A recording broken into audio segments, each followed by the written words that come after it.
Hey guys, and welcome back to my YouTube channel, and today's story in the series is from Cabin Nightmares. Now this story is called Hell's Gate.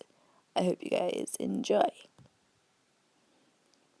So, I would have been 13 at the time.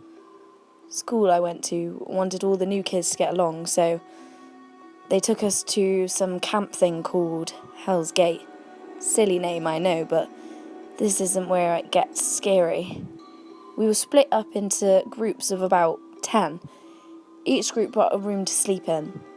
They didn't have quite enough rooms to fit us all in, so 2 groups, mine included, slept in some rooms in a barn. The place used to be a farm. The first night there weren't any problems for my group, but the group that stayed next to us were a little shaken up the next day. At the time I didn't think anything of it. I didn't know any of them. The second night, I woke up to the other group in our room and a guy, let's call him Carl, on the ground with 4 or so 18-year-olds holding him to the ground.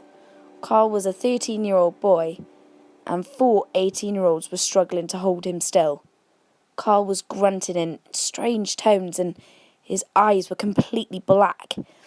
It was obvious that he wanted to leave the room, so we locked the door for some stupid reason. He managed to push one guy off him like it was nothing but a mere paperweight. His hand reached for the door, and before his hand touched the handle, it unlocked itself, and it started turning on its own. One of the guys grabbed his arm, and they held him to the ground again until he passed out. We heard noises coming from upstairs, so 2 of the 18-year-olds went upstairs to see if there was an adult that could help. Carl started up again and we heard the guys come bolting back to the room, saying how all the lights and shit turned on at the same time. By this time I moved towards the window and away from Carl, because, face it, I'm a little bitch. And I noticed that the window had a small handprints on it. Too small to be anyone who came to the camp, like a small child's handprints.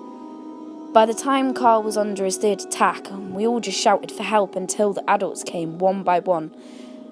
Bless the room.